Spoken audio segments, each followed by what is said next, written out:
in my last video I said that's it for this week, but it's actually not, because I'm still going to do 2 videos a week, I've decided.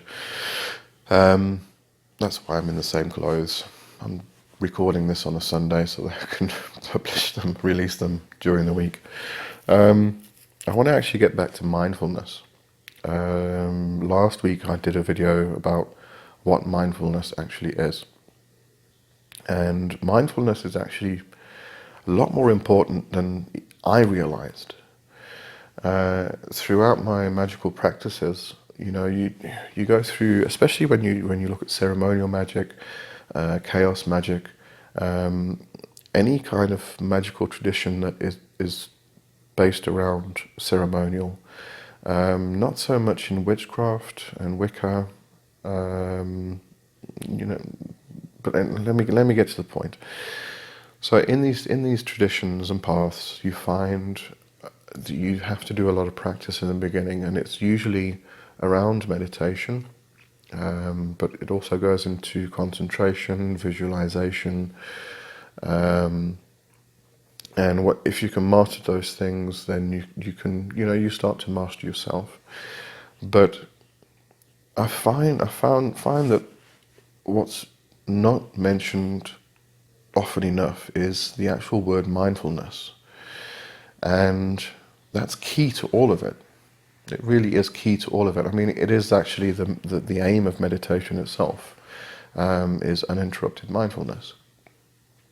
So when you're doing all of those practices, concentration, visualization, your meditation, even when you're doing ritual, if you're doing the lesser banishing ritual, the pentagram for instance, or you're doing some supreme hexagram ritual, or you're doing some kind of witchcraft practice, the witch site for instance, anything, absolutely anything, whether it's a magical practice, whether it's a manifestation technique, whether it's just pure meditation, whether it's yoga, whether it's qigong, even if you're making your coffee in the morning, everything, you can bring mindfulness into it.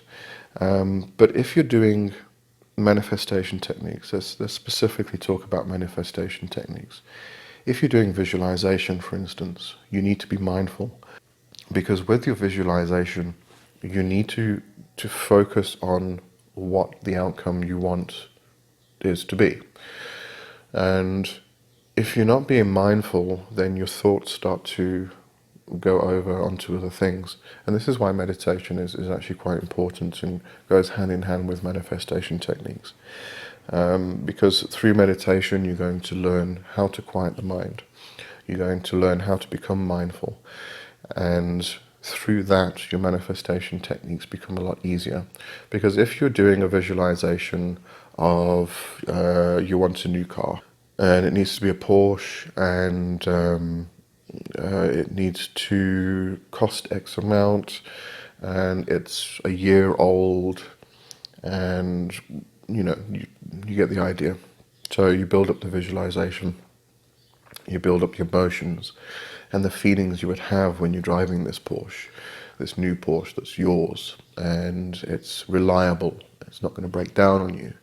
And so you build up all these emotions, and you visualize yourself driving in this Porsche, and you're driving through the streets, and you're waving to people, and everybody's happy, and you're happy, and because you're in your new Porsche, and everybody's happy for you being in your new Porsche, and you build up this visualization and these emotions, and then you think, did you pay that bill yesterday?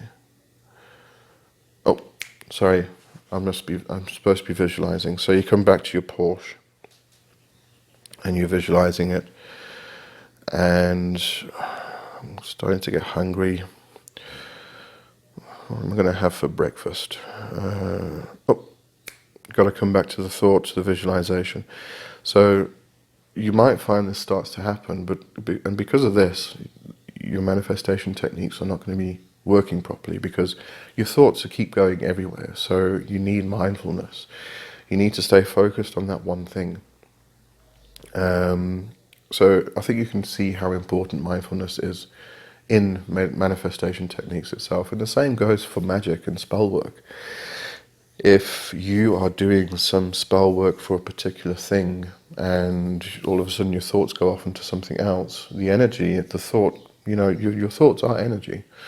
So whatever you're thinking about but it's exactly the same thing as manifestation. Whether it's spell work, whether it's manifestation, the energy's got to be directed in a particular direction.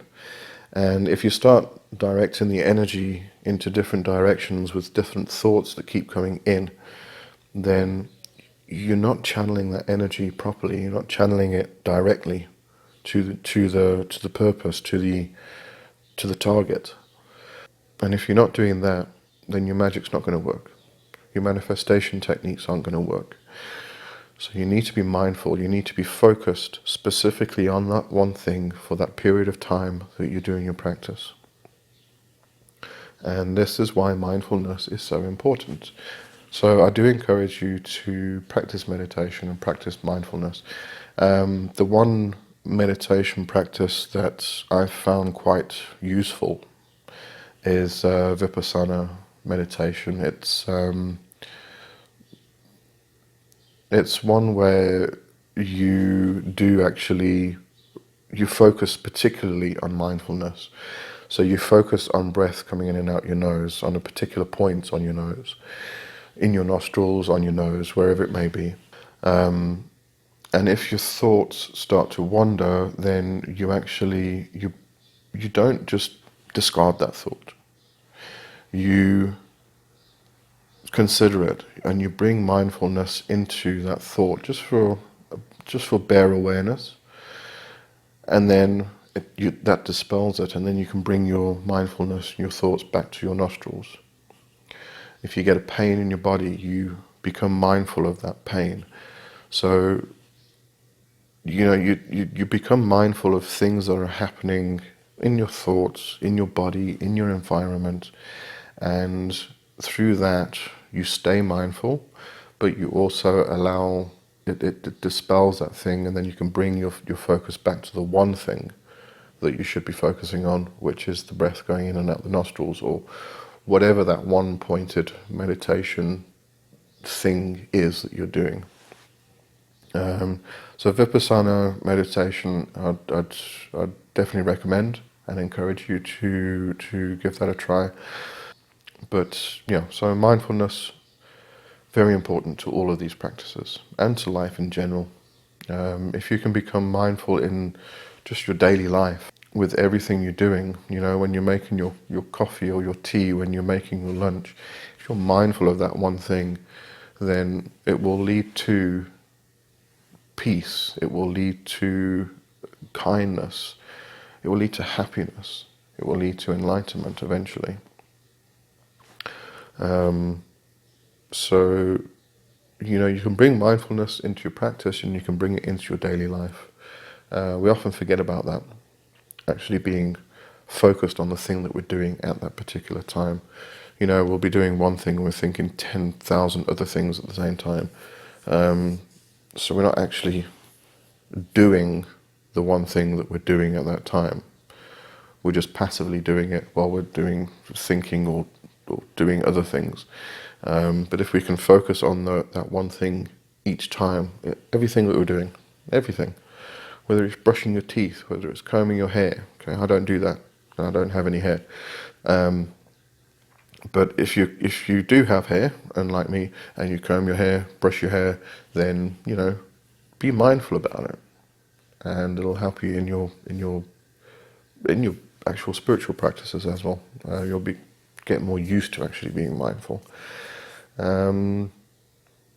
So yes, I just wanted to point out the very important, the importance of mindfulness itself. And that's it for this week now, because it's Friday. And I'll see you next week. Have a good one. Cheers.